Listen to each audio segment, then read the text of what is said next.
தனுசு ராசி நண்பர்களுக்கான செவ்வாய் பெயர்ச்சி பலன்கள்.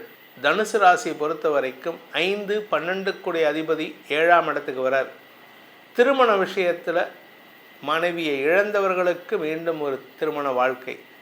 கணவன் மனைவி பிரிவினால் பிரிந்திருப்பவர்களுக்கு ஒன்றா வழக்கில் உங்களுக்கு சாதகமாக இருக்கும்.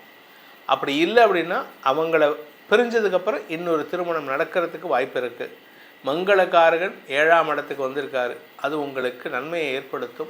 புதிய உறவுகளை தரக்கூடிய வகையில் இருக்கும். அதே சமயம் இந்த செவ்வாய் 7ஆம் இடத்துக்கு வர்றதுனால அப்பா பையன் பிஸ்னஸ் ஸ்டார்ட் பண்ணலாம். அம்மா பையன் அம்மா பொண்ணு இவங்க இந்த காம்பினேஷனில் அம்மா அப்பா பொண்ணு இந்த காம்பினேஷனில் பிஸ்னஸ் ஸ்டார்ட் பண்ணுறதுக்கான வாய்ப்பு இருக்குது. தொழில் அபிவிருத்தி ஏற்படுகின்ற நேரம். தொழிலுக்கான முயற்சிகள் வெற்றியை தரக்கூடிய நேரம். இந்த தொழில் வளர்ச்சியினால் உங்களுக்கு வருமானம் ஏற்படுகின்ற நேரம். ஏன்னா 8ஆம் பார்வையாக 2ஆம் இடத்தை பார்க்குறாரு. கடல் கடந்த தொடர்புகள் மூலமாக பண வருமானம் ஏற்படக்கூடிய வாய்ப்பு இருக்குது. கடல் கடந்து இருக்கக்கூடிய நபர்கள், உங்களுடைய ஃபாரின் ஃப்ரெண்டு, சின்ன வயசில் என் கூட ஒன்றா 12th வரைக்கும் படித்தான் சார். 12th வரைக்கும் படித்தவன் அவன் ஃபாரின் போயிட்டான். அதுக்கப்புறம் இப்போ தான் கான்டாக்டில் வந்தது. அவன் வீடு தேடி வந்து பேசினான் சார். என்னடா எப்படி இருக்க, நான் உனக்கு சப்போர்ட் பண்ணுறேன், என்னோடய பிஸ்னஸ்க்கு சப்போர்ட் பண்ணுறேன், என்னுடைய இன்வெஸ்டராக இருக்கேன்னு சொல்லி வந்திருக்கான் சார். அந்த மாதிரி வரத்துக்கான நேரம் இது. தொழில் அபிவிருத்தி ஏற்படும். நீங்கள் நிலம் சார்ந்து தொழில் செய்பவரா, நிலம் உங்களுக்கு சப்போர்ட் பண்ணும். ஆரோக்கிய விஷயத்தில் ஏதாவது பாதிப்பு இருக்குமா அப்படின்னு கேட்டிங்கன்னா உங்களுக்கு செலவுகள் இருக்குது. ஏன் அப்படின்னா 7ஆம் இடம்ங்கிறது இடுப்பு பகுதி. இந்த ஸ்டோன் பிரச்சனை, கிட்னி ஸ்டோன், அதே மாதிரி பைல்ஸ் பிரச்சனை, ரத்தம் சார்ந்த பிரச்சனைகள், இல்லை கிட்னி டயாலிசிஸ் பண்ணுறதுல பிரச்சனை, இதெல்லாம் தீர்றதுக்கான நேரம். மருத்துவ ரீதியான செலவுகள் ஏற்படுறதுக்கு வாய்ப்பு இருக்குது. அதே சமயம் கடல் கடந்த பயணம் ஏற்படக்கூடிய சூழ்நிலை இருக்குது. வியாபார ரீதியாக நீங்கள் வியாபாரம் பண்ணுறவர் இல்லாட்டி பிஸ்னஸ் பண்ணுறவராக இருந்தால் அந்த பிஸ்னஸ்க்காக ஃபாரின் ட்ராவல் பண்ணுவீங்க. அந்த ஃபாரின் ட்ராவலில் ஒரு புதிய நண்பர் அறிமுகமாவார். அவர்கிட்ட கொஞ்சம் ஆரம்பத்தில் கொஞ்சம் வாக்குவாதம் இருக்கும். காரசாரமாக பேசுவீங்க. நீ சொல்கிறது தப்புன்னு அடித்து பேசுவீங்க. கடைசியில் அவர் சொல்கிறத ஒத்துக்கிட்டு அவரோட பார்ட்னர்ஷிப் ஏறுவீங்க. ஆனால் அந்த இடத்துல கூட உங்களுடைய தன்மானத்தையும் கௌரவத்தையும் விட்டு கொடுக்க மாட்டீங்க. ஸோ இந்த செவ்வாய் பெயர்ச்சி தனுசு ராசிக்கு நண்பர்கள் விஷயத்தில் நல்ல பலனை ஏற்படுத்தக்கூடிய வகையில் இருக்குது. கணவன் மனைவி உறவில் கொஞ்சம் மனஸ்தாபத்தை தவிர்ப்பது நல்லது. ஏன்னா நீங்களும் கோபமாக இருப்பீங்க, அவங்களும் கோபமாக இருப்பாங்க. ஆனால் இதில் பிரிந்தவர்கள் ஒன்று சேரலாம். இல்லை பிரிந்து போனவர்கள், டைவர்ஸ் ஆனவங்களுக்கு புதிய திருமணம் நடப்பதற்கும் வாய்ப்பு இருக்குது. வாழ்க்கை துணையின் ஆரோக்கிய விஷயம் சார்ந்த விஷயங்களில் சில மாற்றங்கள் ஏற்படுறதுக்கான நேரமும் கூட. இந்த காலகட்டத்தில், இந்த செவ்வாய் பயிற்சி காலகட்டத்தில் தனுசு ராசி நண்பர்களுக்கான பரிகாரம் என்ன? பரிகாரம் பண்ணால் எங்களுக்கு பிரச்சனை சால்வ் ஆகும், எங்களுக்கு தொழில் அபிவிருத்தி ஏற்படும், செலவுகள் குறையணும், ஆனால் முதலீடுகள் பண்ணலாம் அப்படின்னு கேட்டிங்கன்னா நீங்கள் இந்த ஒரு ராசிக்கு மட்டும் மாப்பிள்ளை சுவாமின்னு ஒருத்தர் இருக்கார். திருவிழிமேளைன்னு அந்த இடத்துல இருக்கக்கூடிய மாப்பிள்ளை சுவாமியை வணங்க வேண்டும். இந்த மாப்பிள்ளை சுவாமின்னா அங்கே ஆக்சுவலாக பார்த்தீங்கன்னா அது அங்கே சிவனுக்கு உண்டான இடம். அது அந்த மாப்பிள்ளை சுவாமியை வணங்கி வாருங்கள். உங்களுக்கு இருக்கக்கூடிய பிரச்சனைகள் தீர்ந்து நட்புகள் பலப்படும், உறவுகள் பலப்படும். உலக அளவில் பார்த்திங்கன்னா பெரிய பெரிய பிரச்சனைக்கு காரணம் அப்படின்னு பார்த்திங்கன்னா இந்த செவ்வாய் தான். ஒரு ஜாதகத்தில் செவ்வாய் நீச்சமாக இருந்தாலோ அல்லது உச்சமாக இருந்து வேற்று கிரகங்கள், அதாவது பாதகாதிபதி கிரகங்களால் பார்க்கப்பட்டாலோ அந்த மனுஷனுக்கு தைரியம் குறைவாக இருக்கும். அதே மாதிரி ஆரோக்கியத்திலும் பிரச்சனை ஏற்படும். நரம்பு ரத்தம் சார்ந்த பிரச்சனைகள் வரும்.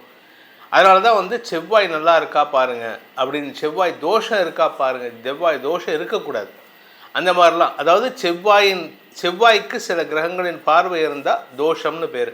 இப்போ அந்த செவ்வாய் கோச்சார ரீதியாக சில பயிற்சிகள் ஒவ்வொரு வருஷம் ஒவ்வொரு மாதமும் 1.5 மாதத்துக்கு ஒரு தடவை நடக்கும். வருஷத்தில் ஒரு எப்படி பார்த்தீங்கன்னா ஒரு 6-8 தடவை பயிற்சி ஆவார். இந்த கோச்சார ரீதியான செவ்வாய் பயிற்சியில் தான் உலக அளவில் பிரச்சனைகள் வெடிக்கக்கூடிய வகையில் இருக்குது. இப்போ ரீசெண்டாக பார்த்தீங்கன்னா ஜந்தர் மந்தரில் பிரச்சனை, அமெரிக்காவுக்கும் ஈரானுக்கும் பிரச்சனை. இதுக்கெல்லாம் காரணம், அதே மாதிரி ரஷ்யாவுக்கும் உக்ரைனுக்கும் பிரச்சனை. அதெல்லாம் காரணம் என்னன்னு கேட்டால் செவ்வாய் சனியின் பாதிப்பு, சனியின் சம்பந்தம் ஏற்படுகின்ற பொழுதெல்லாம் இந்த பிரச்சனைகள் வருது. இது இப்போது நடக்கக்கூடிய பிரச்சனைகளுக்கு தீர்வு கிடைக்குமா அப்படின்னு கேட்டால் அதெல்லாம் நிறுத்து போயிடும், அது வேறு விஷயம். ஆனால் எப்போ அது நடக்கும் அப்படின்னு கேட்டால் இந்த செவ்வாய் பயிற்சி நடக்கும்பொழுது தான். அது என்றைக்கு செவ்வாய் பயிற்சி வருது அப்படின்னு பார்த்தீங்கன்னா, ஆகஸ்ட் 2, 2026 இரவு 10:02 செவ்வாய் சனியின் பார்வையில் இருக்கக்கூடிய செவ்வாய் ரிஷபராசியில் இருக்கார். சனி மீனராசியில் இருக்கார், செவ்வாய் ரிஷபராசியில் இருக்கார். இவங்க பார்வை சனியின் 3ஆம் பார்வையில் செவ்வாய் இருக்கார். இந்த செவ்வாய் வந்து ரிஷபராசியிலிருந்து மிதுன ராசிக்கு பயிற்சி ஆகிறார். இது என்னைக்கு அப்படின்னு பார்த்தா ஆகஸ்ட் 2 இரவு 10:02 இந்த பயிற்சி ஏற்படுகின்றது. இந்த பயிற்சி எத்தனை நாளைக்கு அங்கே மிதுன ராசியில் இருப்பார் அப்படின்னு பார்த்தீங்கன்னா, அவர் வந்து செப்டம்பர் 19 வரைக்கும் அந்த மிதுன ராசியில் இருப்பார். அதுக்கப்புறம் தன்னுடைய நீச்சஸ்தானம்னு சொல்லக்கூடிய கடகராசிக்குள்ளே பிரவேசமாகார். ஆனால் இந்த நீச்சஸ்தானத்துக்கு போகிறதுக்கு முன்னாடி இந்த செவ்வாய் பெயர்ச்சிங்கிறது வந்து பெரிய பெரிய பிரச்சனைகளை கூட அப்படியே புஸ்வானமாக போகக்கூடிய வகையில் செஞ்சிடுவார். அதே சமயம் இதெல்லாம் வந்து உலக அளவில் இண்டிவிஜுவல் விஷயங்களில் இப்போ சில பேர் இப்போ பார்த்தீங்கன்னா சில பேர்த்துக்கு வந்து மனசுக்குள்ளார ஒரு பயம் இருக்கும். நான் போலீஸில் மாட்டிப்பணும், நான் வந்து என்னோடய எதிரிகளின் தொல்லையில் மாட்டிப்பணும், எனக்கு இஎம்ஐ கட்டலை அதனால் எனக்கு பிரச்சனை வருமோ, லீகல் நோட்டீஸ் வருமோ, இதெல்லாம் நடக்கும் தெரியுமா? இதுக்கெல்லாம் காரணம் இந்த செவ்வாய் தான். இந்த செவ்வாய் ஒழுங்காக இருந்துட்டார், பிரச்சனை இல்லாமல் இருந்துட்டாருன்னா இந்த மாதிரி பிரச்சனைகள் சில பேர் பாருங்கள் அவங்களுக்கு பாஸ்போர்ட் ரெனியூவல், பாஸ்போர்ட் வெரிஃபிகேஷனுக்கு கூட போலீஸ்காரங்க வீட்டுக்கு வரமாட்டாங்க, ஃபோன்லேயே பேசி முடிச்சிருவாங்க. ஏன்னா அவங்களுக்கு செவ்வாய் வந்து சமாதானமான இடத்துல இருப்பார். ஆனால் செவ்வாய் இருக்கக்கூடாத சில இடங்கள் இருக்குது, அந்த இடத்துல இருந்தால் பிரச்சனை தான்.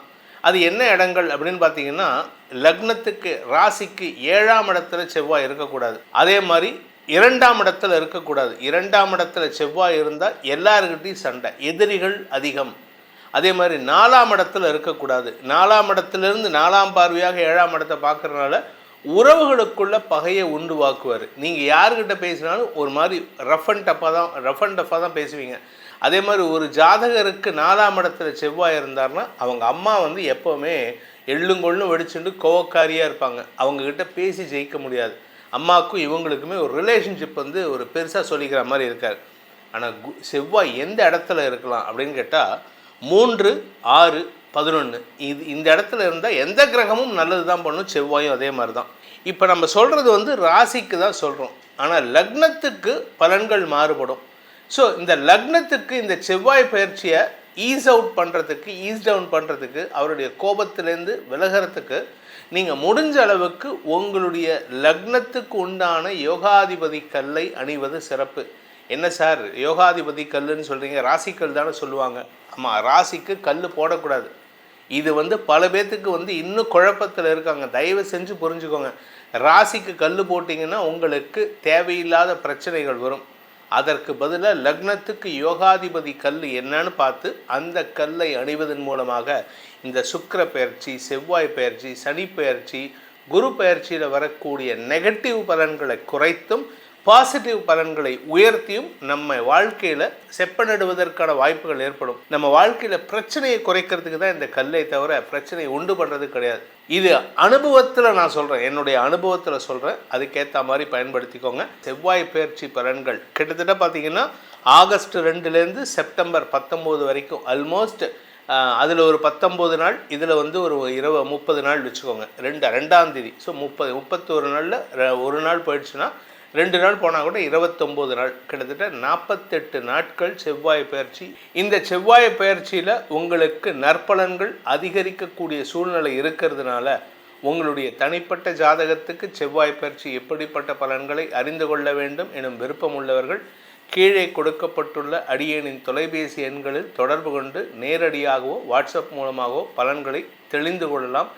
இதன் மூலமாக உங்களுடைய வாழ்க்கையில் பல ஒப்பற்ற நல்ல பலன்கள் ஏற்பட வேண்டும் எனும் அடியேனின் பிரார்த்தனையை சமர்ப்பித்து உங்கள் அனைவருக்கும் நல்வாழ்த்துக்களை தெரிவித்துக்கொண்டு உங்களிடமிருந்து விடைபெறுவது உங்கள் வேத ஜோதிடர் பிரகாஷ் நரசிம்மனின் அன்பான வணக்கங்களுடன். நன்றி, வணக்கம்.